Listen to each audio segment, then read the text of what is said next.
कांग्रेस के पास जो जिम्मेदारी थी वह विपक्ष की जिम्मेदारी थी या है आज देश में। यह सबसे बड़ा आरोप था भी कांग्रेस के ऊपर कि वह विपक्ष की भूमिका को निभाते हुए नजर नहीं आ रही है। पहली वजह यह बात कही जाती थी कि विपक्ष की जो कांग्रेस के जो बड़े नेता हैं राहुल गांधी, वह रिलक्टेंट पॉलिटिशियन, उनकी कोई रुचि नहीं है, वह सत्ता को जहर मानते हैं, राजनीति में उनके कोई संघर्ष करने के लिए वो तैयार नहीं है। दूसरी चीज ये कहा जाता था कि जनता के मुद्दे पर यह पार्टी सड़कों पर उतर के संघर्ष करने के लिए तैयार नहीं है। तीसरी बातें कही जाती थी कि यह पार्टी गांधी नेहरू परिवार से अलग कोई संगठन खड़ा करने की स्थिति में नहीं है। इन तीनों का जवाब इस पार्टी ने दे दिया। पहली चीज कि पब्लिक कनेक्ट बढ़ाने के लिए जो राहुल गांधी की यात्रा शुरू हुई, इसका कोई जवाब सत्तारूढ़ दल के पास नहीं है। और केवल बढ़ाने के लिए जो जन समर्थन कांग्रेस को मिला वह सबको दिख रहा है, इसे आप आंख बंद नहीं कर सकते। कोई भले ये कहे कि इसको स्वीकार करने के लिए तैयार ना हो, कथित गोदी मीडिया है उसको दिखाए ना, लेकिन ये सच्चाई है कि जनता इस कांग्रेस के इस नेता से मिलने के लिए, जोड़ने के लिए सड़क पे आने के लिए तैयार है और आ रही है। और ये 4 राज्यों में बड़े पैमाने पर इसको लोगों ने देखा, पूरे देश ने देखा और लगातार देख रही है।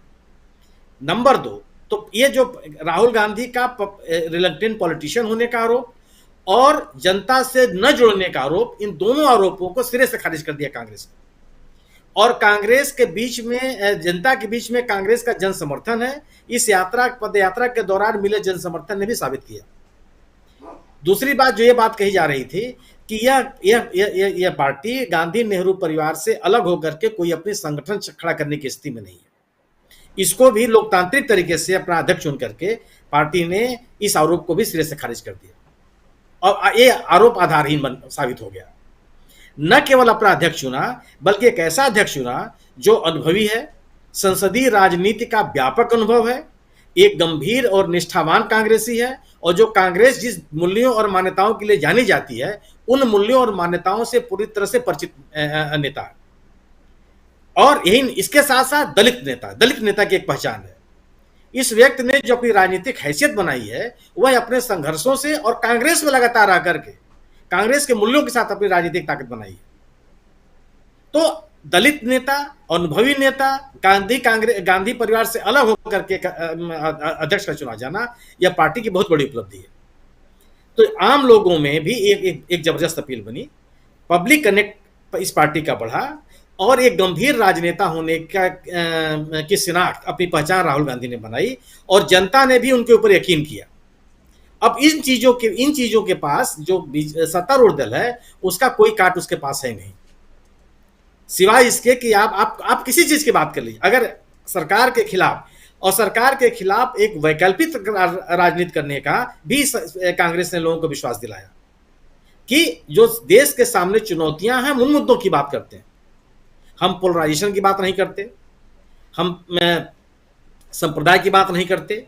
जिन चीजों के लिए, जिन मूल्यों के लिए, जो संदेश और जो ताकत इस देश का संविधान राजनीतिज्ञों को देता है, उन मूल्यों की बात हम करते हैं। और जो देश की समस्याएं हैं, अगर आज देश के संघीय ढांचे के ऊपर खतरा है, वो मुद्दा हमारे लिए गंभीर है। अगर इस आर्थिक व्यवस्था इस देश की खराब होती जा रही है, वह मुद्दा हमारे लिए गंभीर है। अगर रोजगार का संकट इस युवाओं के सामने है, वह मुद्दा हमारे लिए गंभीर है। लोग अगर महंगाई के मार से त्रस्त हैं, वह मुद्दा हमारे लिए गंभीर है। यानी कि जो जनता से जुड़े हुए मुद्दे हैं, उन मुद्दों को लेकर के पार्टी सड़क पर उतरी, पिछले 45 दिनों से लगातार सड़क पर है, अपने संगठन को ही मजबूत कर रही है और सत्तारूढ़ दल से एकदम तुर्की व तुर्की लड़ती हुई दिख रही है और जनता के बीच में यह संदेश देने में कामयाब रही है कि जनता के मुद्दों को लेकर के यह पार्टी लड़ने के लिए तैयार है और जनता ने इस पर भरोसा भी किया। इस कांग्रेस के इस जो राजनीति इसमें है, इसका कोई भी कार्ड बीजेपी के पास नहीं। क्यों? कि गवर्नेंस आपके पास है नहीं। जिन मुद्दों को कांग्रेस उठा रही है, वो आपके पास कहने के लिए कुछ नहीं है, उसका समाधान आपके पास नहीं है। अगर 27 सालों में गुजरात जैसे विकसित राज्य में प्रधानमंत्री जैसे बड़े व्यक्ति को एक अच्छे टेक्निकली बहुत हाई ग्रेड विद्यालय के बीच में बच्चों को जाने के लिए अगर मेकशिफ्ट स्कूल बनाना पड़े उस वहां की सरकार को, तो इससे बड़ी टिप्पणी क्या हो सकती है कि तंबू करात लगा करके आप स्कूल का ढांचा खड़ा करिए और वहां प्रधानमंत्री को आप बैठाइए बच्चों के बीच में। इससे बड़ी टिप्पणी क्या होगी आपके पास? गोया कि आपने कोई विकास नहीं किया। विकास के जो आपके दावे हैं उसको ये कांग्रेस ने खोखला साबित कर दिया। तो आप गवर्नेंस की बात नहीं कर सकते। नीतियां जो आपके पास है, उन नीतियों को लेकर के जबरदस्त लोगों में आक्रोश है।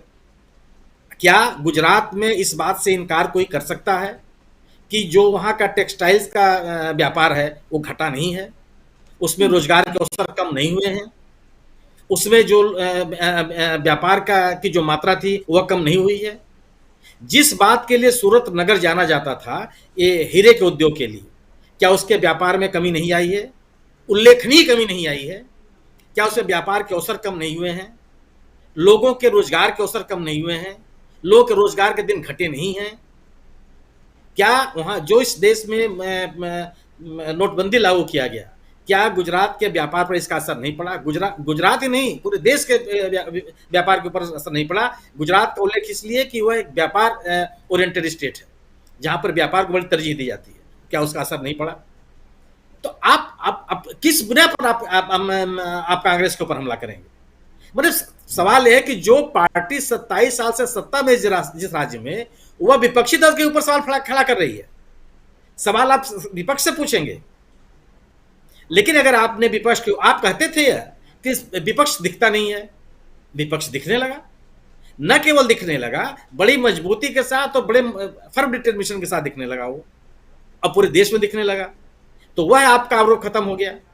और आपने ये कहा कि आप विकल्प की राजनीति नहीं करते हैं, तो कांग्रेस ने अपना विकल्प बता दिया कि हम निजीकरण के खिलाफ हैं, हम सार्वजनिक उपक्रमों के पक्ष में खड़े हैं, हम सार्वजनिक सरकार के माध्यमों के द्वारा लोगों को रोजगार देने के पक्ष में खड़े हैं, और इस तरह की नीतियां हम बनाएंगे जिससे कि महंगाई के ऊपर नियंत्रण किया जा सके। तो एक वैकल्पिक राजनीति का भी पूरा ढांचा, पूरा खाका देश के सामने रखा। समस्या इस बात की है कि अब जिन चीजों को लेकर के कांग्रेस सड़क पर आई, उन चीजों को लेकर के कांग्रेस बीजेपी के सामने समस्या है। अब जो उनका एक दूसरा मुद्दा होता था हिंदुत्व का, तो वह अरविंद केजरीवाल ये भागे जा रहे हैं, वो कह रहे हैं कि नोट पर लक्ष्मी जी का फोटो छापो। ये तो मैंडेट हमेशा से बीजेपी के साथ रहा है, अब वो भी बुलाने लगे। तो ये तो चारों तरफ से सवाल है। गवर्नेंस के मुद्दे पर कांग्रेस आपको घेर रही है, हिंदुत्व के मुद्दे पर वह एक नया खिलाड़ी पैदा हो गए, तो आप जाएंगे कहां? इसलिए कांग्रेस ने राष्ट्रव्यापी स्तर पर जो एक माहौल बनाया है, एक विपक्ष की भूमिका में खड़ी हुई है। और जो राहुल गांधी ने, प्रश्न यह नहीं राजीव जी कि किसी भी नेता को यह हक है कि वो सड़क पे घूमे। प्रश्न यह है कि आपके घूमने पर जनता कितना आपसे जुड़ती है। अगर जनता आपसे जुड़ती है, यानी कि अभी भी आपकी एक पहचान है, आपकी एक विश्वसनीयता है, लोग आपके द्वारा बताए गए विकल्प को भी के प्रति विश्वास करने के लिए तैयार है। और 4 राज्यों से अब तक की जो यात्रा गुजरी है, उस यात्रा के दौरान जिस तरीके का जन समर्थन, क्यों कि इतने बड़े लोगों को आप मैनेज नहीं कर सकते हैं राजीव जी। जिस तरीके से लोग आए हैं, मिलने के लिए आए हैं, और लगातार और यही नहीं कि केवल एक वर्ग का, किसान मिल रहा है, युवा मिल रहा है, महिलाएं मिल रही हैं, मजदूर मिल रहा है, अवकाश प्राप्त कर्मचारी मिल रहे हैं, छात्राएं मिल रही हैं, वृद्ध लोग मिल रहे हैं। तो समाज का कोई ऐसा वर्ग नहीं है जो मिल करके अपनी बात न कर रहा। तो मिल के क्या बात करेगा? इसका मतलब कि आपके नेतृत्व में जो बात आप कह रहे हैं उसके प्रति हमारा विश्वास है, या हम उस पर यकीन कर सकते हैं। तो जब आप गवर्नेंस की राजनीति करने लगते हैं, तो गवर्नेंस से इतर राजनीति करने वाले लोगों के सामने समस्या पैदा होती है। और स्थिति यही है कि गवर्नेंस का ही संकट है। अन्यथा इस तरह की जिन समस्याओं से देश गुजर रहा है, कि आपकी मुद्रा की स्थिति यह न हो जाती।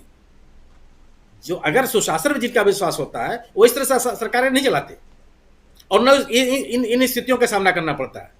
आप दावे के साथ ये नहीं कर सकते हैं कि 27 साल 28 साल जिन राज्यों में आपने शासन किया, उनमें आपने कोई एक नया विद्यालय बनाया कि नहीं बनाया, कोई एक नया अस्पताल बनाया कि नहीं बनाया जी, कोई एक नया मेडिकल कॉलेज आपने बनाया कि नहीं बनाया।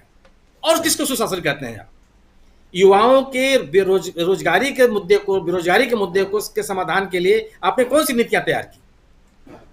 इस पर आप कुछ ही बोलने के लिए तैयार नहीं। आप बात करते हैं कि गुजरातियों को अपमानित करने की कोशिश की जा रही है। अरे कौन कर रहा है? लेकिन जब आप इस तरह की बातें करने लगेंगे तो इसका मतलब यह हुआ कि आपके पास अपनी उपलब्धियों को बताने के लिए कुछ नहीं है। और जब विकल्प की बात कोई राजनीतिक दल करने लगेगा तो आपके सामने परेशान और हैरान होने के अलावा कोई विकल्प बचता नहीं। जी राजीव जी। जी बिल्कुल, परेशान हैरान क्यों है, इसी पे बात कर रहे थे, अभी अपनी बात रख रहे थे।